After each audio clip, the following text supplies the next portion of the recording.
അസിതയ്ക്ക് ദൈവത്തെ രാഷ്ട്രീയം അറിയാമോ? തോട്ടം തൊഴിലാളികളുടെ ഒക്കെ പ്രശ്നങ്ങൾ ഏറ്റവും കൂടുതൽ ചർച്ച, എനിക്ക് എന്റെ അറിവ് ശരിയാണെങ്കിൽ ഏറ്റവും കൂടുതൽ ആദിവാസികൾ വോട്ട് ചെയ്യുന്ന, ആദിവാസി വോട്ട് ഏറ്റവും കൂടുതൽ പോൾ ചെയ്യപ്പെടുന്ന മണ്ഡലം കൂടിയാണ് അല്ലേ? ഏറ്റവും വലിയ നിയോജക മണ്ഡലം അതാണ്, ഏറ്റവും കൂടുതൽ ആദിവാസികൾ ഉള്ള വോട്ട് പോൾ ചെയ്യപ്പെടുന്ന മണ്ഡലമാണ്. അപ്പോൾ അത്തരം വിഷയങ്ങളൊക്കെ ഈ നമ്മൾ സാധാരണക്കാരായ ആളുകളുടെ പ്രശ്നങ്ങൾ പറയുമല്ലോ, അപ്പോൾ അതൊക്കെ സജീവമായി ചർച്ച ചെയ്യപ്പെടുന്ന മണ്ഡലമായി മാറും. പക്ഷേ കഴിഞ്ഞ കുറച്ച് നാളുകളായി LDF-നൊപ്പമാണെങ്കിലും അങ്ങനെ ഒരു പ്രത്യക്ഷത്തിൽ ഇന്ന പാർട്ടിക്കൊപ്പമാണെന്ന് പറയാവുന്ന രാഷ്ട്രീയമല്ല എന്ന് തോന്നുന്നത് മാറി മാറി വരുന്ന നില ഇവിടെ ഉണ്ടാകാറുണ്ട്.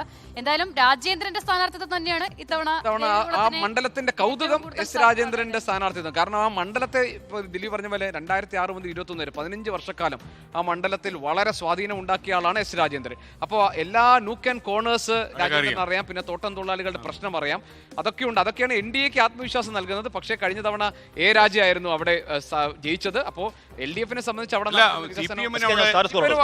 വളരെ ഹോൾഡ് ഉണ്ട്, വലിയ സ്വാധീനമുണ്ട്.